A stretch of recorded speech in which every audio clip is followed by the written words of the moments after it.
Olá! Sabe, tem leis que, mesmo sendo bem antigas, continuam super importantes, né? Tipo, a base de como as coisas funcionam. É verdade. É o caso do Decreto-Lei número 200, lá de 1967, Uhum. plena época do regime militar.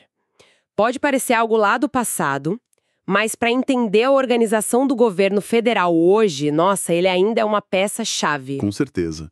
Quem estuda direito administrativo ou tá focado em concurso, né? Exato, com certeza já topou com ele. Não tem como escapar. E esse decreto, ele surgiu no momento de busca por modernização, né? Foi a primeira grande reforma administrativa federal. Isso. A ideia, assim, era tentar tornar a máquina pública mais eficiente, quase com uma lógica de empresa, sabe? Era bem gerencial para a época. Interessante. Então, o que a gente vai fazer hoje é mergulhar nesse texto. A nossa missão aqui é desvendar a estrutura que ele criou para a administração pública federal, aqueles princípios que ele trouxe e, claro, como ele ainda reverbera hoje, né?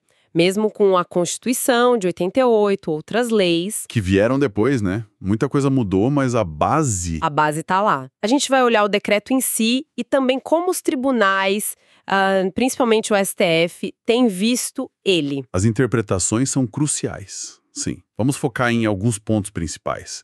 Aquela divisão clássica, administração direta e indireta, os 5 princípios básicos da gestão, a diferença que é vital entre hierarquia e tutela, aquele controle mais de longe, né? Isso, o controle finalístico é diferente. E também como as decisões mais recentes dos tribunais adaptaram esse decreto para os nossos tempos.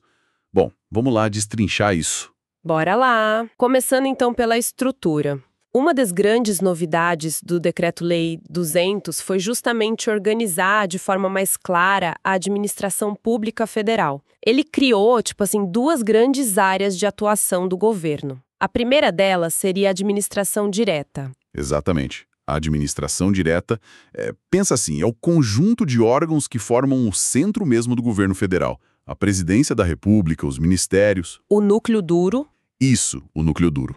Esses órgãos não têm personalidade jurídica própria, separada da União. Eles são a própria União agindo, entende? Quando se cria, uma nova secretaria dentro de um ministério, a gente está falando de desconcentração. É uma distribuição interna de tarefas dentro da mesma pessoa. Aham, entendi. É tipo arrumar a casa por dentro. E a outra esfera, a administração indireta. Como ela funciona? Aí a coisa muda. A administração indireta já é um conjunto de entidades. E essas entidades têm personalidade jurídica própria, diferente da União. Ah, então são como outras pessoas. Exato. Elas são criadas por lei, ou a lei autoriza a criação delas, justamente para executar atividades específicas que o governo decide tirar desse núcleo central que a gente falou. Esse movimento de criar novas entidades com mais autonomia é a descentralização administrativa. Descentralização? Isso. A ideia por trás é buscar mais especialização, talvez mais agilidade também. Entendi.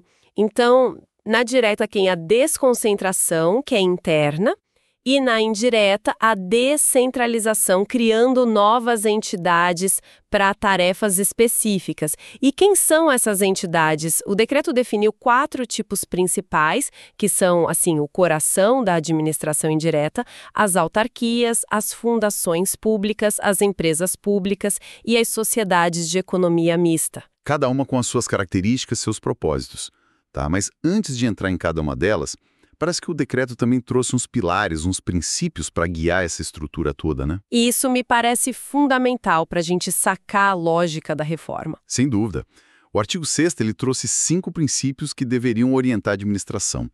E o fascinante aqui, né, é perceber como já em 67 esses princípios apontavam para uma gestão mais racional, voltada para resultado.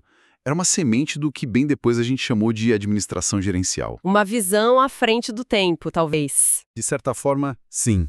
Buscava romper com aquele modelo só burocrático, sabe? E quais foram esses 5 princípios? Bom, o primeiro é o planejamento. A ideia era que a ação do governo, principalmente em áreas-chave como desenvolvimento, segurança, tudo isso deveria ser planejado. Não era para ser só apagar incêndio. Ok. Planejamento. Coordenação. Fundamental, né? Para evitar que cada pedaço do governo trabalhe isolado, fazendo a mesma coisa ou, pior ainda, indo em direções opostas. A meta era harmonizar tudo, para ter eficiência. Planejamento e coordenação. Faz todo sentido para uma máquina grande como o governo. E os outros? Imagino que a descentralização esteja aí. Tá assim. A descentralização é o terceiro princípio. E ele está ligado diretamente à criação da administração indireta, como a gente falou. Claro. A ideia era transferir a execução das atividades para essas entidades especializadas, deixando a direta mais focada em pensar as políticas no controle. Entendi. E o quarto? O quarto é a delegação de competência, que é diferente da descentralização. Atenção, na descentralização você transfere para outra entidade. A delegação acontece dentro da mesma estrutura, ou entre órgãos. É mais uma transferência temporária de tarefas para agilizar, sabe? Mas a responsabilidade final continua com quem delegou. É mais um instrumento de gestão interna mesmo. Ah, ok. Planejamento, coordenação, descentralização, delegação. Falta um. Falta o último. E talvez o que mais cause debate até hoje: o controle. Esse princípio diz que a administração tem que fiscalizar o que ela mesma faz e o que as entidades vinculadas fazem. E não é só olhar a legalidade, não. É ver também a eficiência, a economicidade, se as metas estão sendo cumpridas. Um controle amplo, então. Sim. E esse controle pode ser interno, feito pela própria chefia, ou por órgãos específicos de controle interno. E tem o controle externo também, claro, como o do Congresso, com a ajuda essencial do TCU, o Tribunal de Contas da União. Nossa, esses princípios formam um sistema bem amarrado, buscando eficiência e organização. Agora, como eles se encaixam na prática naquelas 4 entidades da indireta que você falou? Vamos ver as características de cada uma? Talvez começando pela autarquia? Vamos lá. A autarquia, pelo que eu me lembro, é aquela mais estado puro, digamos assim, não é? Isso, essa é uma boa imagem.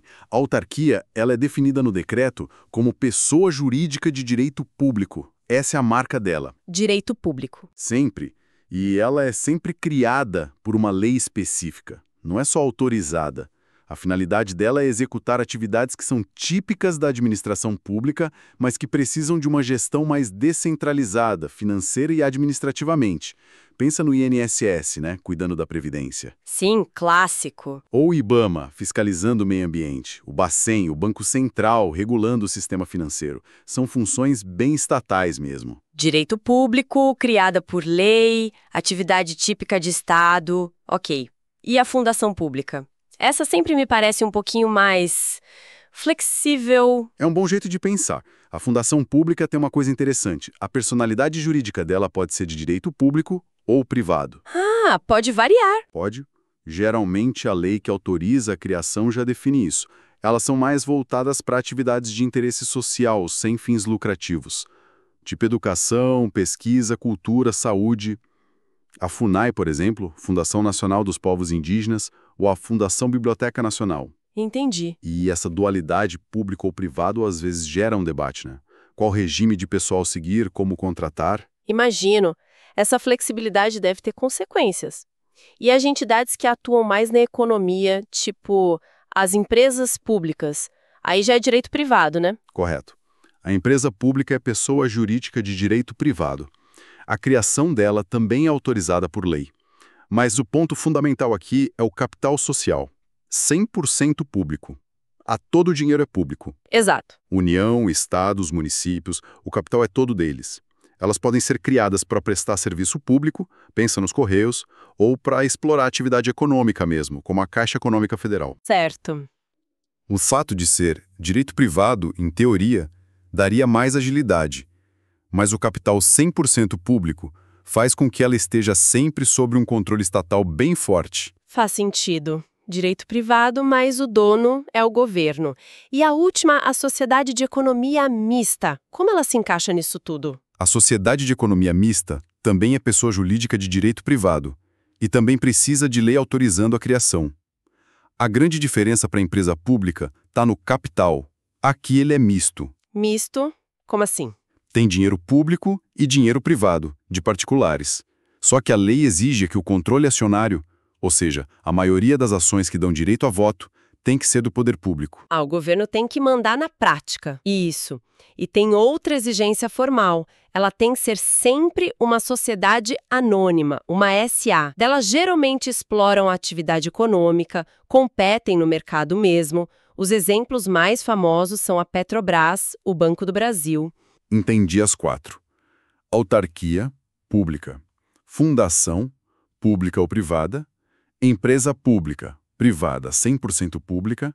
E sociedade de economia mista, privada, capital misto com controle público, SA. Essa diferença de natureza jurídica, público versus privado, parece mesmo a chave de tudo. Mas você comentou que na prática surgiram nuances. Exatamente. Essa distinção ela é fundamental na teoria. Porque, assim, deveria definir qual regime jurídico aplicar, né? Regras de licitação, de contratos, pessoal, responsabilidade. Tudo diferente. Em tese, sim. Uma autarquia, por ser de direito público, estaria sujeita ao regime administrativo, mais rígido, com prerrogativas, sujeições. Já as de direito privado, teoricamente, teriam mais liberdade, seguindo o regime privado parecido com o das empresas comuns. Mas não é bem assim. Não totalmente. A Constituição de 88 e a jurisprudência, como a gente vai ver, acabaram impondo várias regras de direito público para essas entidades de direito privado. O exemplo mais claro é a exigência de concurso público. Ah, sim. Isso meio que relativiza bastante a distinção na prática. É aquela coisa, né? Uma questão clássica de concurso da FGV, por exemplo, perguntava qual entidade tinha natureza de direito público. A resposta? Autarquia. Saber essa base ainda é crucial. Essa aplicação de regras públicas e entidades privadas me leva a outra coisa que você falou, a relação de poder aí dentro. Como funciona o controle da administração direta sobre essas entidades da indireta? É tipo chefe subordinado? Essa é uma distinção, olha, absolutamente central. E o Decreto-Lei 200 ajudou a afirmar isso. Não é uma relação de chefe subordinado direto, como acontece dentro de um ministério, por exemplo. A gente tem 2 tipos de vínculo de poder na administração pública: a hierarquia e a tutela. Tutela. Também chamada de controle finalístico, né? Isso, ou supervisão ministerial. A hierarquia é aquele vínculo que existe dentro da mesma pessoa jurídica. É a relação entre os órgãos e agentes da administração direta, tipo ministro e secretário, ou mesmo dentro de uma entidade da indireta, presidente de uma autarquia e seus diretores. Entendi. É interno. Exato. E aí sim, implica subordinação. Poder de dar ordem direta, de rever ato por mérito, tipo achar que não foi oportuno, de avocar competência, aplicar disciplina. Ok, hierarquia é dentro, é subordinação total. E a tutela? A tutela, ou controle finalístico, é a relação entre a administração direta, o ministério ao qual a entidade está ligada, vinculada, e a própria entidade da administração indireta, autarquia, fundação, empresa pública. Aqui a palavra não é subordinação, é vinculação. Vinculação, não subordinação. Exatamente. Não existe poder hierárquico do ministro sobre o presidente da entidade. O controle que a direta faz é finalístico, ou seja, ele verifica se a entidade está cumprindo os objetivos para que foi criada, se está alinhada com as políticas públicas do setor, se está usando o dinheiro público direitinho, com eficiência, legalidade. Mas não pode se meter no dia a dia. Em regra, não. O ministro não pode interferir na gestão cotidiana, nem anular um ato da entidade só porque ele discorda do mérito, da oportunidade da decisão. Ah, então aquele exemplo de questão de concurso faz todo sentido agora. Lembro de uma da FCC, outra banca conhecida, que dizia que um ministro podia anular um contrato de uma empresa pública vinculada só por achar inoportuno. Pelo que você está explicando, isso está errado, né? Completamente errado. O ministro exerce tutela, não hierarquia. Ele controla a legalidade, os resultados. Pode até intervir em casos graves que a lei preveja, mas revogar um ato por conveniência e oportunidade? Não. Isso seria invadir a autonomia de gestão da entidade. Claro. A tutela é um controle de legalidade e de finalidade, não de mérito do dia a dia. Essa autonomia, claro, não é absoluta, mas é o que diferencia a descentralização da simples desconcentração interna. Fica bem mais claro agora. Mas como você já tinha adiantado, um decreto de 67, mesmo sendo a base, não ficou parado no tempo. A Constituição de 88, as interpretações dos tribunais, tudo isso deve ter mexido bastante nessa estrutura, nesses conceitos. Como o Judiciário, principalmente o STF, tem lido o Decreto-Lei 200? Olha, o impacto foi gigantesco. A Constituição de 88 trouxe novos princípios, moralidade, publicidade, eficiência e regras que forçaram uma releitura completa do Decreto-Lei 200. Uma atualização forçada, digamos. Exato. E o STF teve um papel-chave nisso, em harmonizar a lei antiga com a nova ordem constitucional. Especialmente quando a gente olha para as entidades da indireta que exploram atividade econômica. Tem vários pontos onde isso fica muito claro. Tô curiosa para ver isso. Por onde a gente começa? Um dos pontos de maior impacto, sem dúvida, foi a exigência de concurso público. O artigo 37, inciso 2 da Constituição é muito claro. Para entrar em cargo ou emprego público, tem que passar em concurso. Sim, a regra geral. Pois é. E o STF firmou o entendimento de que essa regra vale também para contratar pessoal nas empresas públicas e sociedades de economia mista, mesmo ela sendo de direito privado e o regime sendo CLT. Mesmo sendo CLT. Mesmo sendo CLT. O regime do dia a dia é trabalhista, mas a porta de entrada tem que ser o concurso. Para garantir isonomia, impessoalidade. Isso mostra bem a aplicação de princípios públicos nessas empresas de direito privado. Faz todo sentido, né? Para evitar o famoso QI, o que indica, e garantir chance igual para todo mundo. Que outras decisões foram importantes nesse sentido? Outra decisão que deu o que falar foi sobre a criação de subsidiárias por estatais. Antigamente, tinha uma ideia de que a empresa-mãe, tipo uma Petrobras, podia criar suas subsidiárias por decisão da diretoria, como se fosse um ato normal de gestão. E não pode mais. Não mais assim. O STF, no tema 1042 de repercussão geral, decidiu que não. Para criar subsidiária de empresa pública ou sociedade de economia mista, precisa de autorização legislativa específica, igualzinho à criação da empresa-mãe. Nossa! Por quê? O argumento é que criar uma subsidiária também é uma forma de expandir a atuação do Estado na economia. E isso precisa do aval do Congresso, do Poder Legislativo. É um controle mais direto sobre o tamanho do Estado. Interessante. Reforça o papel do legislativo nesse controle. E sobre a saída? E para demitir esses empregados que entraram por concurso? Também teve definição? Teve sim, e bem recente. O STF também analisou a questão da dispensa dos empregados de empresas públicas e sociedades de economia mista concursados. No tema 1022, também de repercussão geral, ficou definido que a dispensa precisa ser motivada. Motivada? Como assim? A entidade não pode simplesmente demitir, sem justa causa, como uma empresa privada faria com um empregado comum. Ela tem que apresentar um motivo formal que possa ser verificado. De novo, a gente vê um princípio do direito público, a motivação dos atos, sendo aplicado para proteger o empregado concursado contra a demissão arbitrária ou com viés político. Dá mais segurança jurídica, uma certa estabilidade. Motivação para demitir. Isso realmente aproxima muito o regime dessas entidades do regime público em pontos bem sensíveis. Tem mais alguma coisa nessa linha? Olha, não é decisão judicial, mas é super importante mencionar a Lei das Estatais, a Lei 13.303 de 2016.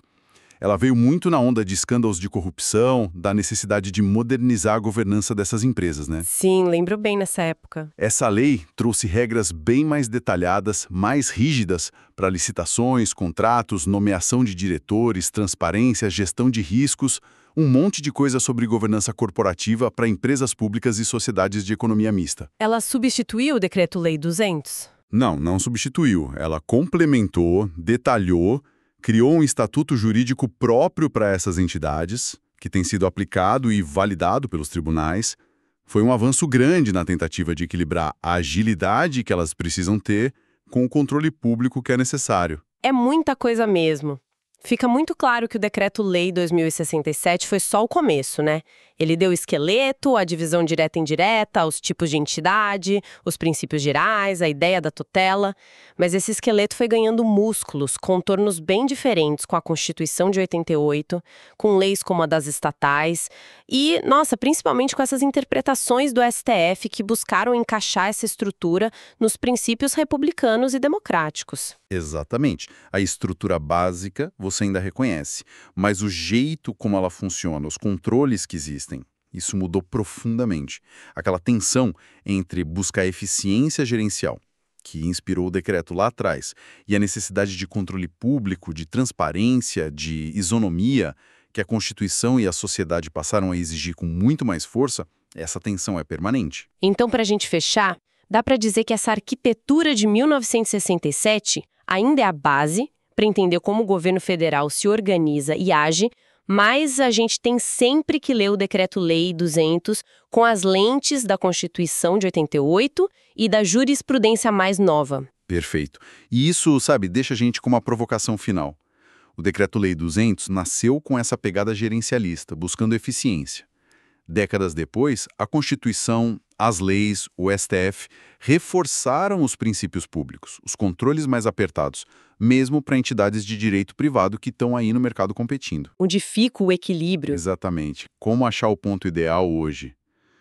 Como garantir que as estatais tenham a agilidade que precisam para cumprir seus objetivos, sejam sociais, sejam econômicos, mas sem abrir mão dos controles que são indispensáveis para proteger o interesse público, para evitar desvios, onde que a gente traça a linha entre a autonomia de gestão, que permite bons resultados, e a vinculação necessária à responsabilidade pública.